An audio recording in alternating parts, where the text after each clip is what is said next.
Buenos días, bom dia, boker tov, good morning, guten Morgen, y hasta ahí llegué. Buenos días. ¿Cómo lo hace la Antonia? Hola, hola, buenos días, buenos días, buenos días. No, Patricio, fue la Antonia. Ay, qué simpáticos son. Ya, estamos a día viernes. Ahí estamos entonces. Vamos a enviar el enlace inmediatamente para la clase de este día. Point. Vamos a ver. Vamos a ver, vamos a ver, vamos a ver. Ah, bueno, mi WhatsApp está un poco lento en el computador, así que en todo caso le tenemos 4 minutos para iniciar, antes de iniciar la clase de este día. Buenos días, José Córdoba. Buenos días, Julio Atenas. Buenos días, buenos días. Valdivia está nublado en esta jornada. Querido José Gaete, hola. Gregoria, hola, hola. Lulu Campos, buenos días. El matinal de mí. Hoy un día voy a poner, ya. Un día voy a poner recetas, ¿ah? Ya, espérenme. Enlace. Pa, pa. Vamos a colocar el enlace de la clase de hoy. Ahí está. Enlace de la clase de hoy. Ahí está. Em, ya están llegando todos a su salón de clases. Eh, Juan Estrujillo, Ariel Lugo, Mario Herrera, buenas, buenas. Em, Vamos. Oye, ¿Lila está por ahí o no? Está de cumpleaños hoy día. Nuestra compañera, me avisan si llega. Ya, ahí está el enlace. Em, Tararatá. Buenos días, iniciamos hoy el CAP 5 de Apocalipsis. Aquí el enlace.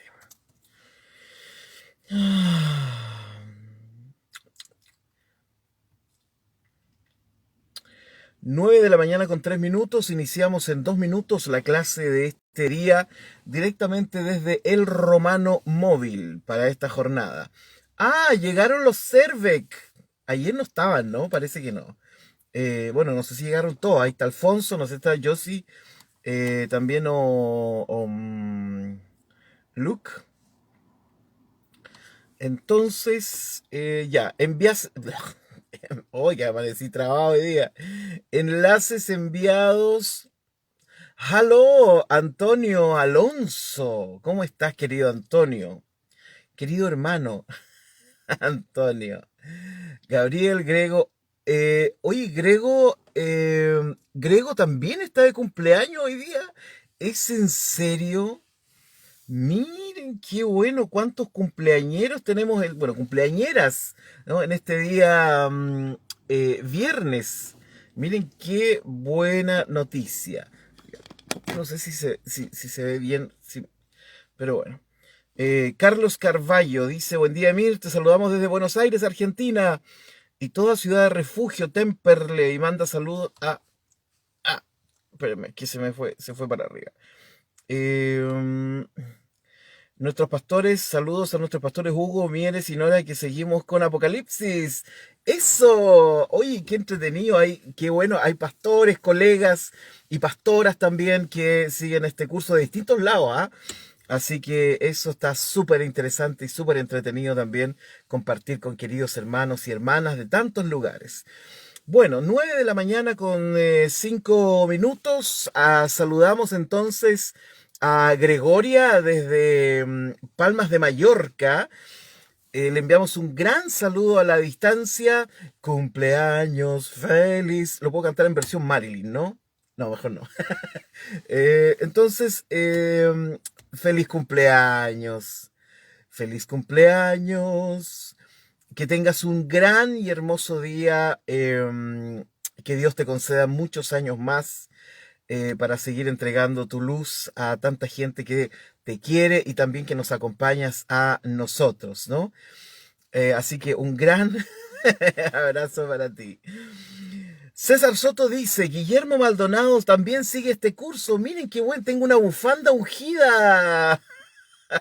Guillermo Maldonado. Mejor no voy a decir nada más, hermano. Porque saben que estoy hasta acá con la gente que ha profitado del Evangelio. No solo ha profitado del Evangelio, ¿no? No solo ha sacado un pequeño delta del Evangelio y ha sacado todo el dinero que ha podido, sino que además les gusta la magia, les gusta el fetichismo, etcétera. Yo, bueno, eso da para un programa aparte, ¿no? Así que, bueno. Eh, eh, Ya, llegó el relajo. Oye, entre paréntesis, Franklin no está, ¿no? Oye, sí, Franklin se ha mandado unos solos de guitarra en Facebook tremendamente importantes, tremendamente lindos. Así que, ya, vamos a la clase el día de hoy. Dado los saludos correspondientes para el cumpleaños, joven, pues Gregoria, joven todavía, 63 años, sin nada. Así que, o mucho también puede ser, ¿no? Ya, vamos a la clase de este día, Apocalipsis número 5. Estamos ya metidos de lleno en el ámbito de la simbología. ¿Ah? En el ámbito de la simbología estamos deambulando por las visiones de Juan. Ya hablamos hace rato acerca de Juan y sus visiones. Más que de Juan y sus visiones, hablamos hace un par de clases atrás acerca de la posibilidad de que Juan haya escrito este tema, ¿no? Entonces, vamos a ir analizando ahora el capítulo 5, pero nos estamos interiorizando, estamos viajando prácticamente hacia las profundidades de la mente de Juan, ¿no? Donde Juan está teniendo estas visiones tan potentes acerca de, bueno, esa es la gran cuestión del Apocalipsis, ¿no? Acerca de su tiempo, acerca de los emperadores de su tiempo, acerca del futuro cercano respecto de Juan, o acerca de nuestro presente, que sería el futuro lejano de Juan, ¿no? Esa es la gran cuestión del Apocalipsis y por eso el Apocalipsis nunca pasa de moda, porque la simbología nos permite, y esa es una de las gracias, aquí llegó el guitarrista del curso, ¿no? Oye, seco Franklin, hermano, he escuchado todas tus piezas y son impresionantes. Y ayer yo más encima casi me voy quemando con los músicos de de este curso. Ya no hablaré más acerca de la alabanza y adoración. No, si cuando llegue el momento tendremos que hacerlo, pero lo haré con mucho más cuidado para no... Porque me llegaron 3 Nord de regalo ayer a la casa y además 4 Fender Stratocaster aquí a la puerta de mi casa. Están entregando todos sus instrumentos de alabanza y adoración. Bueno. Les decía que, ¿por qué un libro como Apocalipsis sigue siendo de alguna forma tan actual? Independiente de si las interpretaciones que le damos al libro de Apocalipsis, eh, eh, tomadas literalmente, ¿no?, están correctas o no. Independiente de eso, ¿no? Porque se acuerdan que hace 30, 40, 50 años atrás, cuando estábamos digo, ¿no? Mi guitarra ya, ya está en Starken. Bien, hermano. Muy bien. Despréndase de esas cosas que lo apegan al mundo. Eh, Hacia el final de la Guerra Fría, por ejemplo, en Norteamérica, interpretaban todo el tema de Apocalipsis en clave de Guerra Fría, ¿no? con la Unión Soviética queriendo invadir el mundo y los dragones que venían todos de allá y la guerra de Gog y Magog y todo lo demás, mientras que Norteamérica representaba a los buenos, ¿cierto? Los cristianos píos, ¿no? Representantes de este mundo, etcétera, etcétera, etcétera. Entonces, ¿cómo es posible que el Apocalipsis se siga actualizando y más adelante va a ser otra cosa? Por ejemplo, hoy día, en términos de pandemia, la gente va al Apocalipsis, ¿no? Y ve las pestes, ¿no? Ve las pestes. O Jesús, ¿no? Cuando también habla de sus pequeños apocalipsis, ¿no? Cuando dice que no se asombren, ¿no? Porque vendrán pestes también.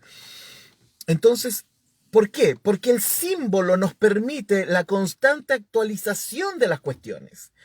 Esa es la gracia, o sea, mientras más símbolos tienes, más posibilidades tienes al mismo tiempo de no perderte en la noche de los tiempos, ¿no? Porque la gracia de la simbología, cuando tú escribes con simbología, eh, lo que estás haciendo con la simbología es que la estás perpetuando en el tiempo. Esa es la gracia de la simbología, que la simbología no pasa de moda porque es polihermenéutica, ¿no? Es multiinterpretativa, esa es la gracia del símbolo. O sea, imagínense, el símbolo de la peste, el símbolo de los terremotos, ¿no? El símbolo del gobierno mundial, etcétera. Eso existió, pero por años. O sea, los grandes imperios de la humanidad. ¿Ustedes creen que la gente no, cuando interpretaban esta idea del gobernador y del gran gobierno mundial, esto era porque justamente existían gobiernos universales? Y como ayer dije, ayer tuve conversaciones súper interesantes con gente que está en el WhatsApp del grupo, los 143.999. Tuve conversaciones muy interesantes acerca de esto, ¿no? Y les agradezco el diálogo. A mí me encanta el diálogo. Y por supuesto que en algunos sentidos me voy con cuidado. Yo le decía a una persona ayer, mira, yo no soy el pastor que viene y se goza derrumbándole la fe a la gente, ¿no? Antes que nada soy pastor, ¿no? Entonces, pero por otro lado tenemos que estudiar la Biblia, entender la Biblia, por supuesto, para aplicarla de manera correcta, ¿no? Principalmente a nosotros, porque la Biblia es un libro que primero se debe aplicar a nosotros, ¿no? Después a los otros. Vamos a ver eso un ratito más. Entonces, la gracia del símbolo y por qué Apocalipsis nunca ha pasado de moda. Imagínense la peste bubónica, imagínense la peste negra, imagínense los terremotos en la historia, imagínense los tiranos en la historia, imagínense el mismo papado visto desde la Reforma en la historia. Entonces, etcétera. El símbolo nos permite la actualización constante. Ahora, el problema de esta actualización de la simbólica, ¿no? Del Apocalipsis es que vamos a cometer constantemente los mismos errores hermenéuticos, ¿no? O sea, por eso cuando leemos estos textos literalmente tenemos que tener tantísimo cuidado, ¿no? Porque si no vamos a cometer los mismos errores que se han cometido por 2000 años asociando los símbolos del Apocalipsis a sus presentes, ¿no? Entonces nosotros decir, no, hoy día la epidemia, el COVID, no sé cuánto, ahí está en la Biblia, ¿no? Estamos en los tiempos finales. Y cada generación, como yo alguna vez lo dije en Romanos, cada generación quiere ser la última generación, ¿no? Cada generación quiere ser la última, es una cuestión inconsciente, ¿no? Como lo citábamos en Eclesiastés a Claudio Naranjo, ¿cierto? Cuando habla de los males del mundo, los males del alma en su libro. Bueno, cada uno de nosotros espera un apocalipsis, y lo dijimos al principio de este curso. Cada uno de nosotros, de alguna forma, cuando las cosas no van bien, esperamos nuestro apocalipsis, ¿no? Nuestro estado final, ¿no? Que las cosas cambien. Y hay gente que funciona en esa clave, ¿no? En esa clave de no, mejor que se rompa y lo hacemos de nuevo, ¿no? Que para muchas personas, en términos de conciencia, les resulta mucho más fácil eso que tratar de arreglar el asunto en el camino, ¿no? Porque este tratar de arreglar el asunto en el camino conlleva e implica una enorme cantidad de energía. Entonces, para muchos dicen que mejor hagámoslo de nuevo. Hagámoslo de nuevo, ¿no? Partamos de cero, ¿no? Entonces, todos nosotros de alguna forma estamos asociados a esta forma apocalíptica de ver el mundo. Eh, Fíjense qué fue lo que ocurrió con el COVID. Empezó con esta cuestión y empezamos a sospechar que no íbamos a tener que quedar en la casa. O sea, fuimos todos corriendo a los supermercados y vaciamos los supermercados. En Estados Unidos lo primero que se acabó fue el papel higiénico. Fue súper raro, ¿no? Bueno, quizás no tan raro. Eh, y fuimos corriendo, ¿no? Porque tenemos esta idea. Las películas también, como las películas, como la manifestación externa de la conciencia profunda del ser humano, ¿cierto? Porque es como cuando usted se mete, hay una página en Google que ve cuáles son las tendencias de búsquedas prácticamente en los países. ¿Qué es lo que más la gente está buscando? Y ahí se pueden hacer referencias cruzadas, ¿cierto?, acerca de la conciencia humana. ¿Qué es lo que habita la conciencia humana hoy día, donde más de 2.000 millones de personas están conectadas a la red? Quizás más, en realidad 2.000 son los de Facebook. 3.000 o 4.000 millones de personas conectadas a la red. ¿Cómo funciona la conciencia de esta cuestión? ¿Cómo funciona la conciencia humana? Entonces, cuando vemos el cine, vemos los zombies, vemos los meteoros, vemos los maremotos, vemos que el núcleo de la Tierra se detiene, vienen los extraterrestres, etcétera, etcétera, etcétera, es porque hay una proyección de lo humano individual respecto de lo humano social. Si el humano individual soluciona sus problemas con quiebres, entonces el humano social querrá quebrar este estado de las cosas con un quiebre, ¿no?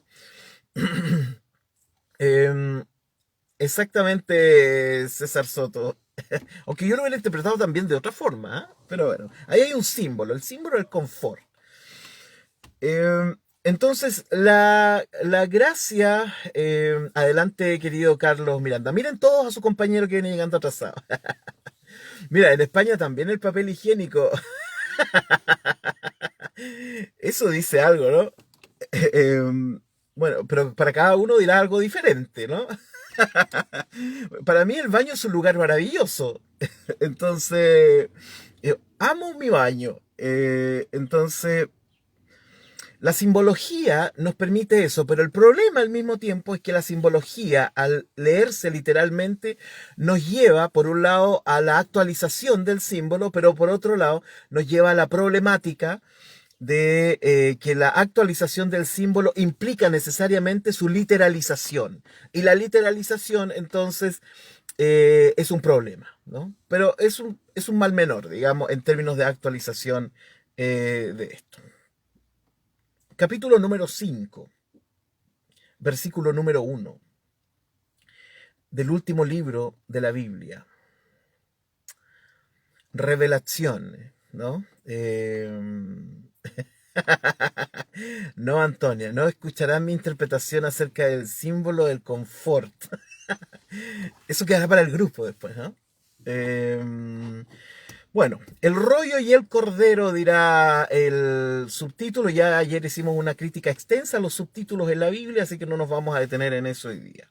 Estamos súper relajados, ¿cierto? Todo relajado, todo relajado. Versículo número 1. Y vi en la mano derecha del que estaba sentado en el trono un libro escrito por dentro y por fuera, sellado con 7 sellos. ¿Ah? Eh... Ya, pues Samuel, déjame partir. Fue una combinación curiosa, papel y harina. En realidad, quizás quería tapizar las casas de nuevo, ¿no?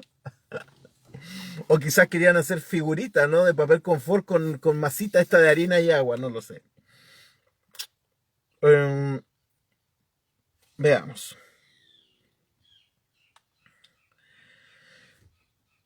Y vi en la mano derecha, ¿no? Recordemos que en el capítulo 4 está la adoración al que está en el trono. La adoración al que está en el trono. No se nos da una figura específica del que está en el trono. Y en eso Juan juega con el peligro, ¿no? Como diría Miriam Hernández, huele a peligro, ¿no? Porque Juan, cuando dice que había uno que estaba sentado en el trono, estamos hablando de Dios, ¿no? Juan juega peligrosamente con lo que está diciendo ahí. Porque el único, ¿cierto? No me refiero al anillo, por si acaso. El único Dios, ¿cierto? No tiene forma.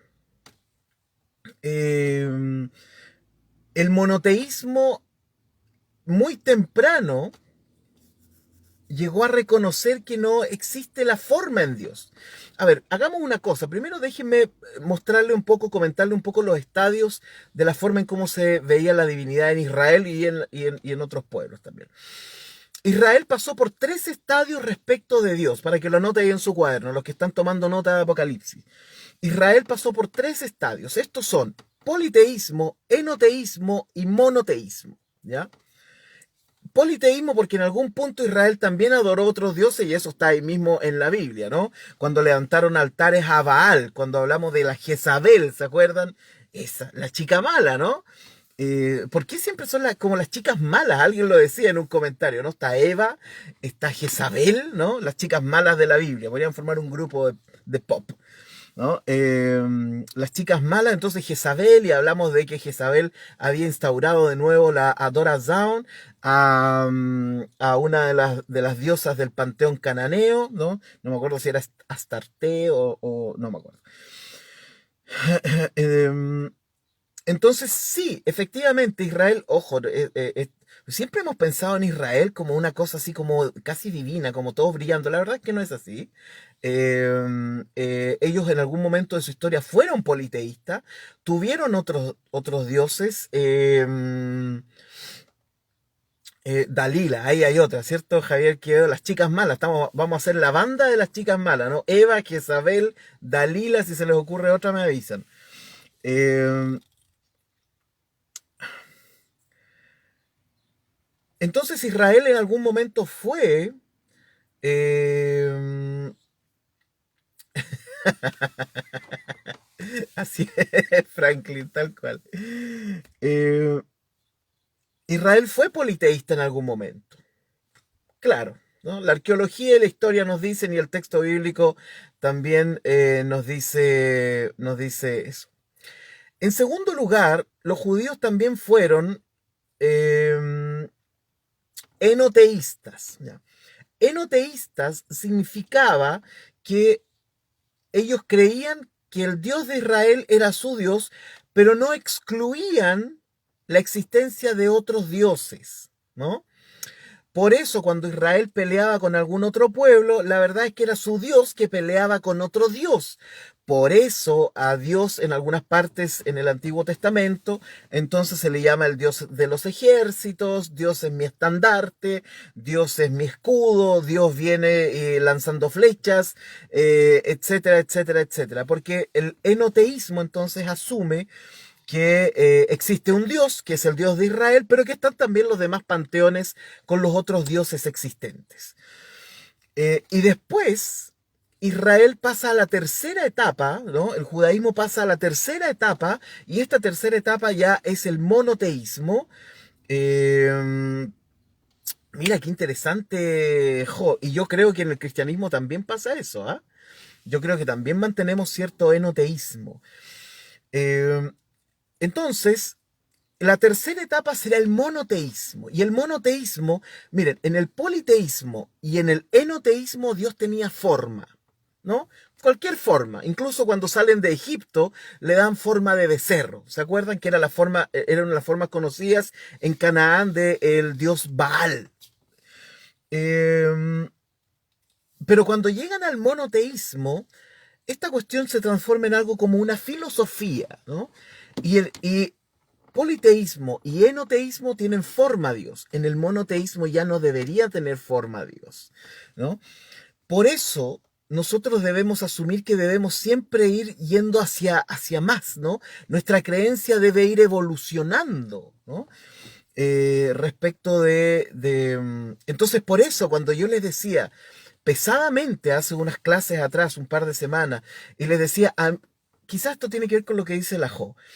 Eh, Cuando nosotros decimos que Dios, ¿cierto?, quiere adoración, de que Dios es el Todopoderoso, de que Dios es no sé qué, y con nuestros adjetivos y nuestra adoración le vamos dando forma a Dios, puede que eso sea un resabio enoteísta que nosotros tengamos en nuestra religión, ¿no? Entonces, cuando asumimos que Dios quiere esto, que Dios no quiere a los buenos, o sea, que Dios no quiere a los malos, que Dios castiga, que Dios es un juez, que Dios tiene, no sé, y la antropomorfización de Dios se hace patente desde la adjetivización de Él, entonces a mí me huele mucho, mucho, mucho que estamos cerca del enoteísmo, ¿no? Porque nosotros al darle forma, al darle emociones, y emociones que son como las nuestras, ¿no? Entonces, si a nosotros no nos gustan los musulmanes, a Dios tampoco le gustan los musulmanes. Si a mí no me gustan los homosexuales, entonces a Dios tampoco le gustan. Entonces, en la medida que yo más le doy forma, ya sea desde el pensamiento, desde las acciones y desde las emociones a Dios, estoy muy cerca del enoteísmo. Porque el monoteísmo y el enoteísmo le dan forma a Dios. Y tú para darle forma a algo no necesitas darle una forma práctica, simplemente necesitas darle una forma en el pensamiento. Entonces, eso es sumamente importante. Por eso yo les decía, nosotros debemos pasar al siguiente nivel. No podemos quedarnos en el enoteísmo, ¿no? En esta idea de que Dios piensa como nosotros, ¿no? De que Dios no le gusta a la gente que nos gustan a nosotros, de que justo a Dios tampoco le gustan los países que no nos gustan, uy, a Dios tampoco le gustan los comunistas, ¿no? Eso es enoteísmo, ¿no? Camuflado, pero enoteísmo, ¿no? Exacto, Samuel, la sistematización de Dios como concepto. Por eso, y yo siempre cito a los místicos, ¿no? Panikkar, este místico de día que me gusta tanto, Richard Rohr, Anthony de Melo, etc. Un místico rara vez dice cómo es Dios. El místico usualmente se acerca con muchísima, muchísima cautela a decir cómo es Dios y qué es lo que Dios quiere. Porque el místico lo que tiene y lo que valida y lo que valora es su sospecha de que existe algo. De que este algo tiene una comunicación con todos nosotros, por supuesto. Pero tiene mucho cuidado. Mientras que el teólogo le dará forma. Por lo tanto, todo teólogo que le dé forma a Dios, incluso si esa forma es meramente ética, puede estar cayendo en la creencia en el enoteísmo.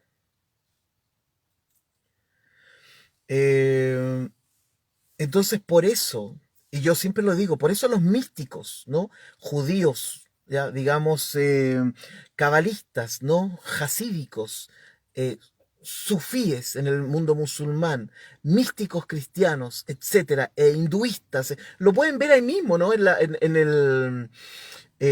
el programa de Morgan Freeman, The History of God, ¿no? La historia de Dios.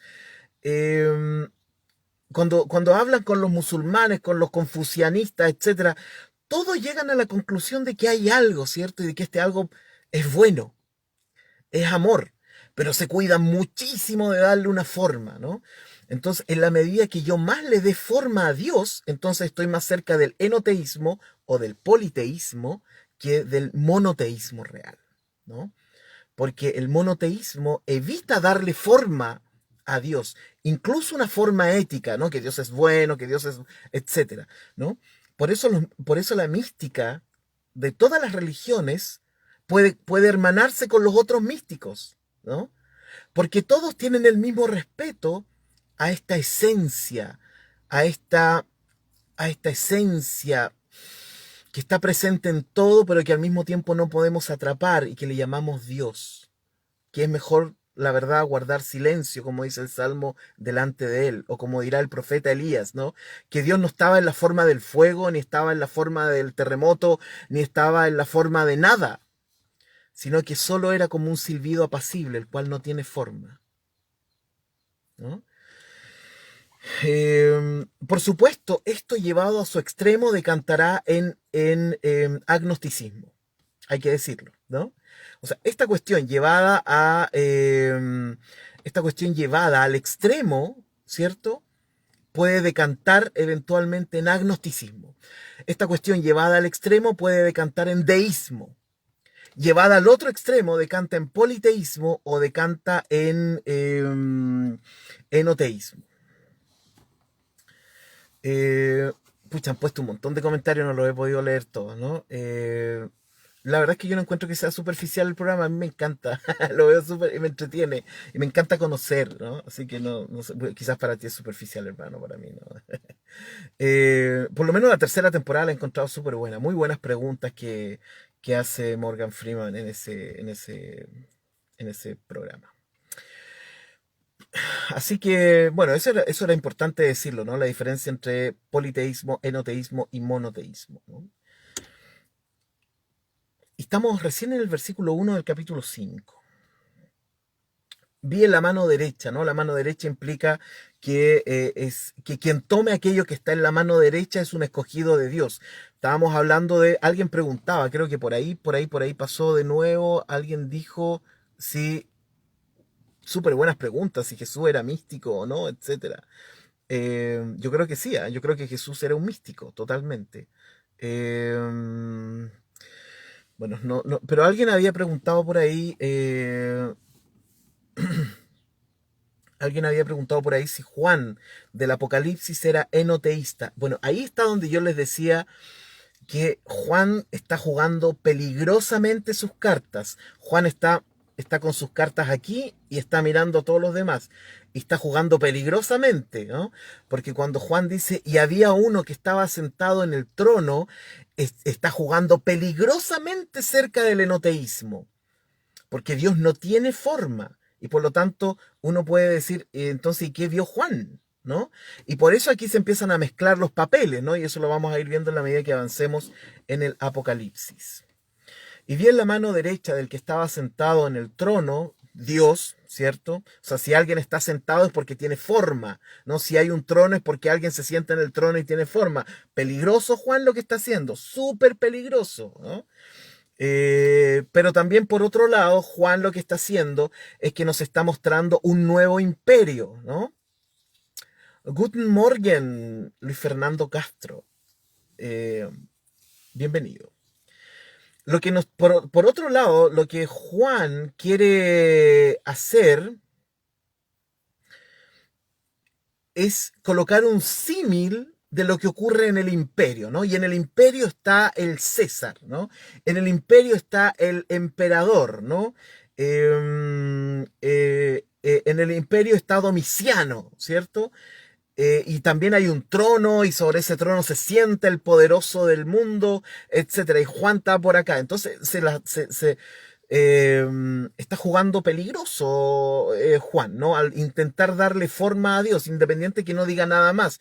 Si tiene el pelo blanco, si tiene un tridente, no nos dice nada más. Pero ya en el hecho de decir que hay un trono y que él se sienta en el trono, yo diría, ay, ay, ay, ¿no? Cuidado, dirán los cabalistas medievales de que Dios era gigantesco, tan grande, que sus puros pies medían miles de parasangas en el universo, o sea, millones y millones de años luz en la medida de un pie de Dios, ¿no? Entonces aquí se la está jugando Juan al intentar darle forma a Dios, ¿no? ¿Qué dice Alfonso? Justa, Justamente Juan evita nombrar a Dios. Su descripción es semejante a la aparición en el Sinaí.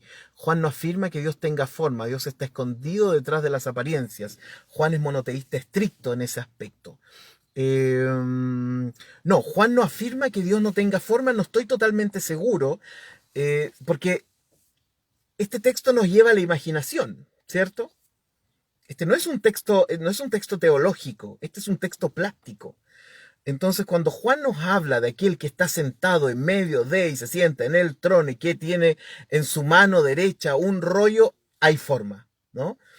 Eh, Ahora, por eso yo decía que la forma, además, la forma enoteísta no necesariamente es una forma física, pero cuando uno adjetiviza a una persona, si uno dice es bueno, es súper buena onda, es simpático, se ríe harto, es súper empático, etcétera, le diste forma, ¿no? No sé si te referías a eso, ¿no? Quizás Juan no había llegado, o por lo menos en el Apocalipsis de Juan, de este Juan, no existía esta idea que ya existe después en el judaísmo posterior, de que Dios tiene 72 rostros, por ejemplo, lo que sea, lo que hace que Dios definitivamente no tenga ningún tipo de forma, ¿no? Cuando después se dirá que Dios tiene 72 rostros, lo que quiere hacer es provocarte un cortocircuito en la mente para que de ninguna forma pienses que hay una forma, ¿no? Entonces, pero yo creo que sí, yo creo que Juan le está dando forma, evidentemente, lo adjetiviza y lo está colocando en un trono, ¿no? Pero no sé si te referías a eso, Alfonso. Bueno, sigamos. En el 5.1, ¿no? Y tenía un libro escrito por dentro y por fuera, ¿no? Tenía en la mano derecha, ¿cierto? Antropomorfización de Dios, tenía en la mano derecha del que estaba sentado en el trono un libro, la palabra libro, eh, mm, mm, mm, claro, Alfonso, yo entiendo que son comparaciones, hermano, lo sé, pero por eso digo, juega peligroso, ¿no? Porque de hecho, estas formas, ¿no? Esta idea del pelo blanco, ¿cierto? Del anciano de días y todo, cuando tú lo comparas con Zeus, ¿cierto? O Poseidón, son iguales prácticamente. Y esas formas son y las que han acompañado hasta el día de hoy a la gente en su imagen de Dios. O sea, tú le preguntas a alguien, ¿cómo te imaginas a Dios? Y un buen grupo de gente dirá, bueno, con barba blanca, con pelo blanco, vestido de blanco, etcétera, ¿no? Eh, en el trono y tenía un libro escrito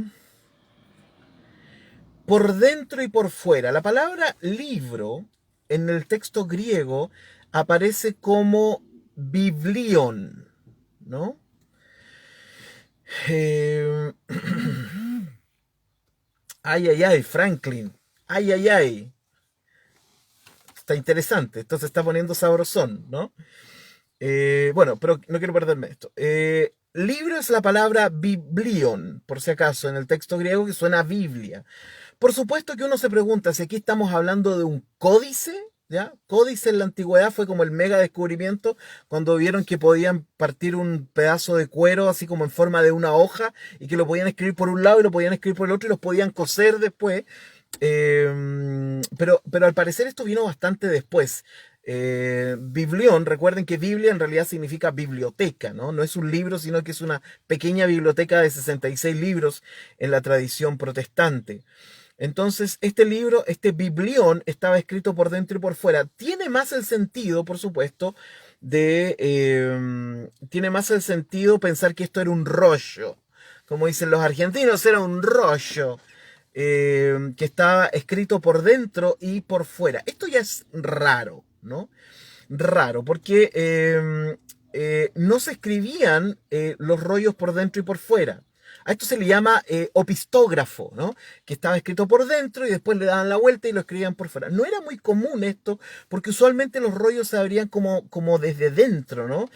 Quienes hemos podido ir a una sinagoga y ver un Sefer Torah, nos damos cuenta que es mucho más cómodo, ¿no? Si quieres dar vuelta al rollo, bueno, dependiendo de qué tamaño sea el rollo, yo he visto unos rollos de Torah gigantescos, ¿no? Y que son súper pesados. Entonces, el hecho de que estuviera escrito por dentro y por fuera, quizás quiere denotar, quiere decir, ¿no? Que era muchísima información. ¿Ya? Eso es diciéndolo así nomás, ¿ah? Aquí no hay, es lo que se me ocurrió nomás. Que posiblemente esto tenía muchísima información, entonces era un rollo escrito por dentro y por fuera. Que eh, curiosamente, el libro no se puede leer porque está sellado, porque tiene 7 sellos, pero por otro lado sí se logra ver que tiene escritura por fuera. Entonces es como no lo puedes leer, pero puedes saber que hay algo importante ahí, ¿no? Porque si uno puede ver una palabra, de hecho como ha ocurrido en la historia de la paleografía cristiana y judía, un pedacito de papel que tenga una palabra, ya eso, hay toda una investigación historiográfica acerca de esas cuestiones, ¿no? Eh, entonces, eh, es un rollo escrito por dentro y por fuera, sellado con 7 sellos, ¿no? Si ustedes se dan cuenta, nosotros estamos adentrándonos. Esto es como los Eijalot. ¿Se acuerdan que ayer o antes de ayer hablé de esto, no? Los 7 palacios, ¿no? En la tradición cabalística medieval y por supuesto en la tradición cabalística de los Eijalot del siglo III. Cuando tú pasas uno y tienes que decir tu santo y seña, digamos, porque así funcionaba el tema de los siete palacios de Dios, tenías que decir como las palabras clave para poder entrar. Y después ibas a otro. Y cada vez que ibas avanzando, te ibas metiendo mucho más. Esto es como una cuestión de la conciencia, ¿no? Cuando pasas los estados del sueño, ¿no? Y vas profundizando, te vas metiendo mucho más, como Inception, ¿no? Y te vas metiendo mucho más. Porque fíjense, en la visión que nosotros conocemos como el Apocalipsis, dentro de la visión hay otro Apocalipsis. O sea, dentro del Apocalipsis hay otro Apocalipsis, ¿no? Si ustedes se fijan, hay un rollo que contiene una nueva revelación y esto se está dando dentro de una visión que ya es una revelación. Lo mismo que estábamos hablando de Juan. Juan estaba en una visión y de pronto dentro de esa visión él cae en éxtasis y es llevado por el Espíritu de nuevo. Se fijan como que cada vez nos vamos adentrando más en estos palacios interiores de la conciencia humana y cada vez, o sea, ahora tenemos un rollo que es un apocalipsis dentro de la visión que es el apocalipsis. O sea, tenemos un apocalipsis dentro de otro apocalipsis y ese otro apocalipsis es este rollo que está acá, ¿no? Fue sellado con 7 sellos. O sea, usualmente se sellaban con uno, ¿no? Que era el sello real, ¿no? Ahora, uno trata de imaginarse esto, ¿no? Yo les mandé una foto al grupo en la mañana, les mandé 2 fotos, ¿no? De un rollo con 7 sellos y de unos panqueques de manjar que se parecían. Casi todos votaron que querían el panqueque de manjar, ¿no? Estos rollitos de manjar, que son bastante ricos por lo demás. Entonces, y ahí están los 7 sellos. Volvemos al tema del número 7. Entonces, algunos incluso hablaban de que en la época romana, por ejemplo, para hacer un testamento, había que tener 7 testigos, ¿no? Sin embargo, en otros textos aparece que son 5 testigos, así que tampoco me sirvió. Traté de buscar los emperadores, ¿no? Esto fue una cosa muy googlesca. Entonces yo estaba pensando en la mañana y dije, ¿qué serán estos 7?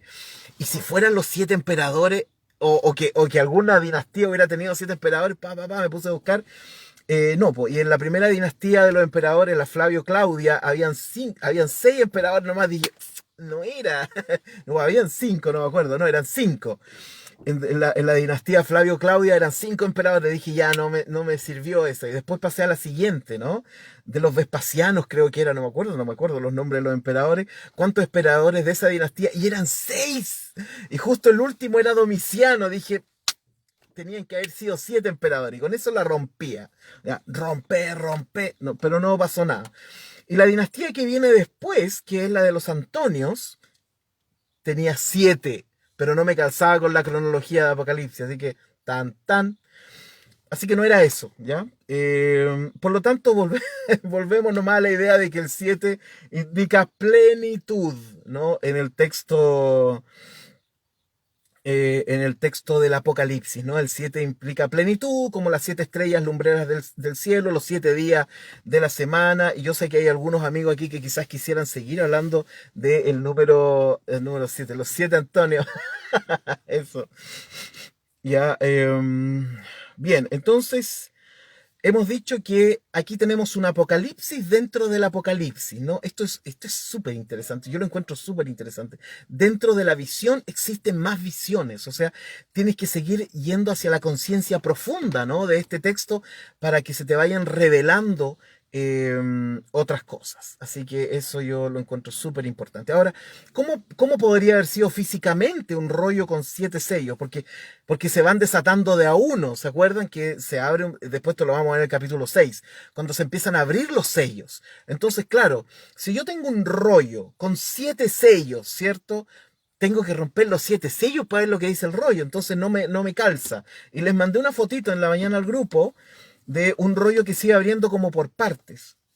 Entonces, una opción que dicen los estudiosos de este asunto, Estuardo Avilés, no te metas en esos temas aquí. ¿Ah? Así es, el Serampín y las 7 sefirás inferiores. Exacto. Esto amerita Time de Hans Zimmer. Uy, hermano, Hans Zimmer. Compartimos gustos musicales. ¿Ah? Eh,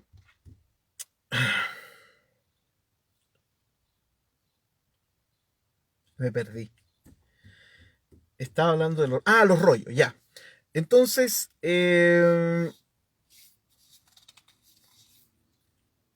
los rollos podían tener 7 sellos, pero también existía la posibilidad de que tuvieran como pasadores. Entonces yo desataba un pasador y se abría una parte del rollito. Y ahí había una información. Desataba el segundo y quizás uno podría pensar que podría haber tenido un... ¿Es en serio que me están llamando ahora por teléfono? Tengo que esperar a que salga que me está llamando y ponerle rechazar.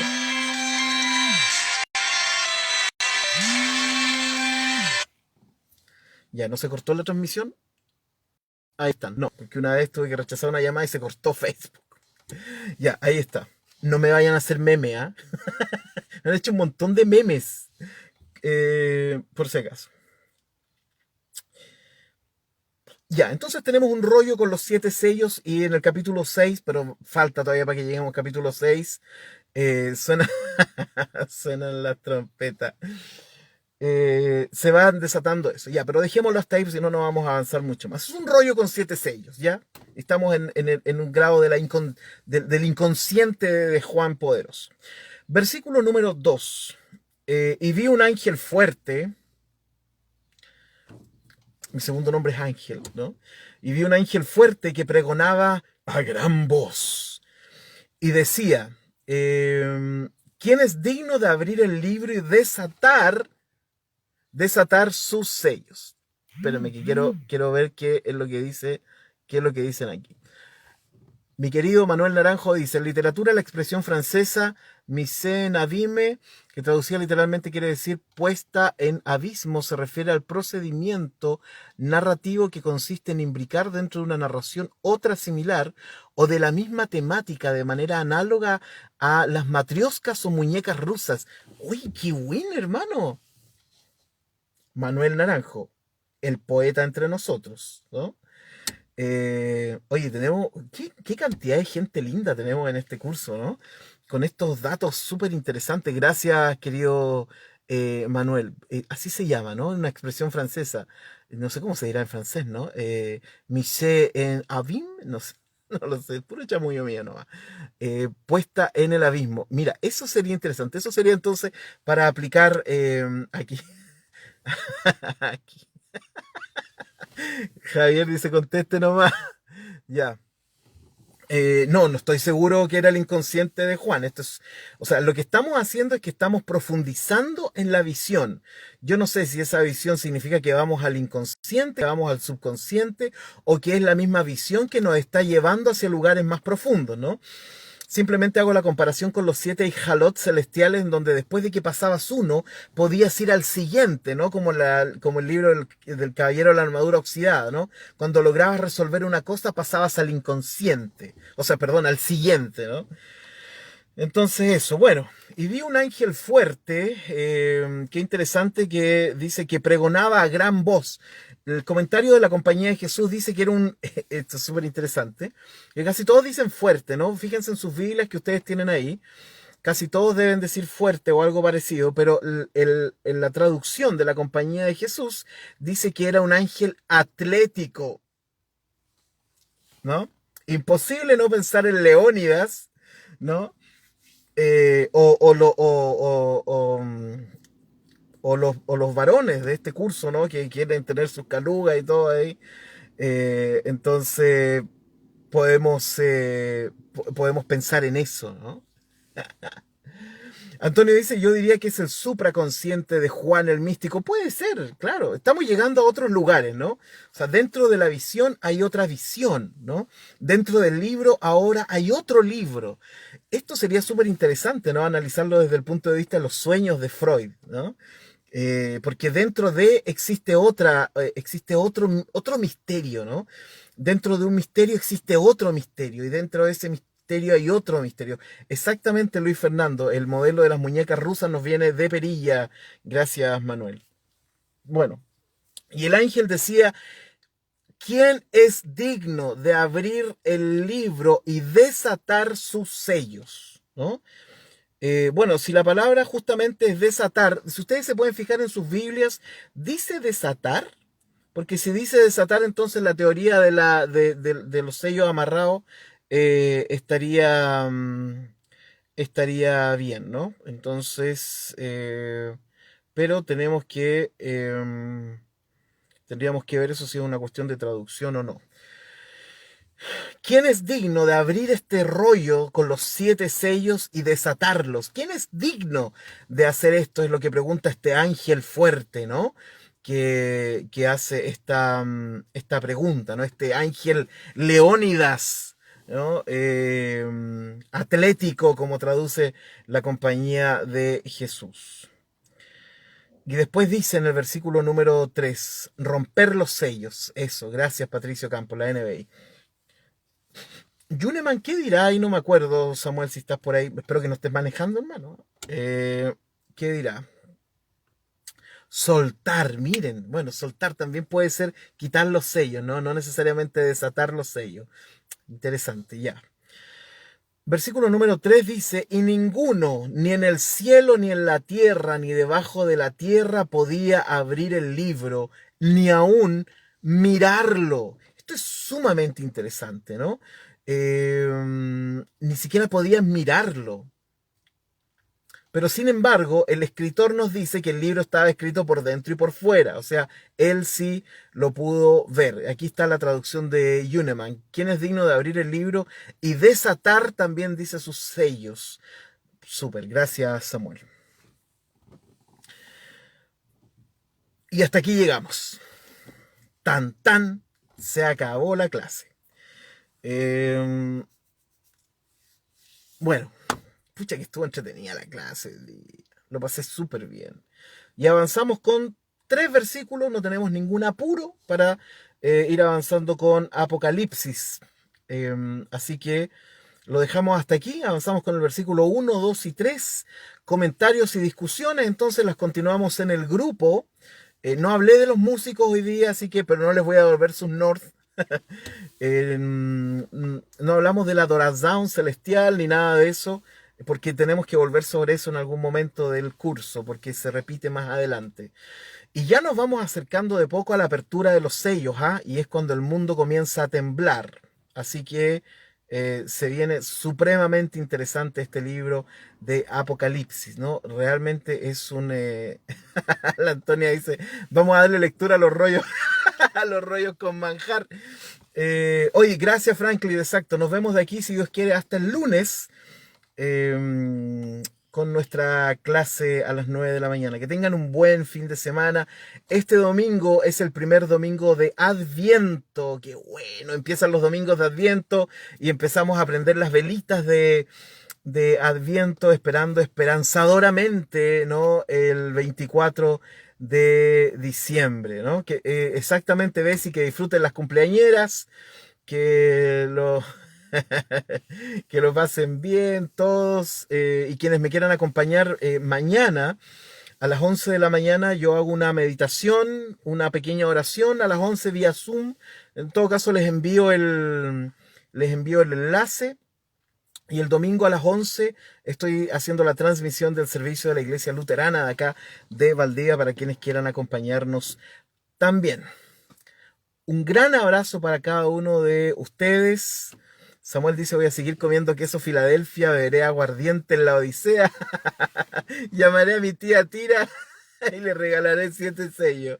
Está bien, y está bien. Mientras leo a La Odisea, ¿no? Ya, que lo pasen bien. Un abrazo, cuídense, bendiciones, paz de Dios para cada uno de ustedes. Shalom.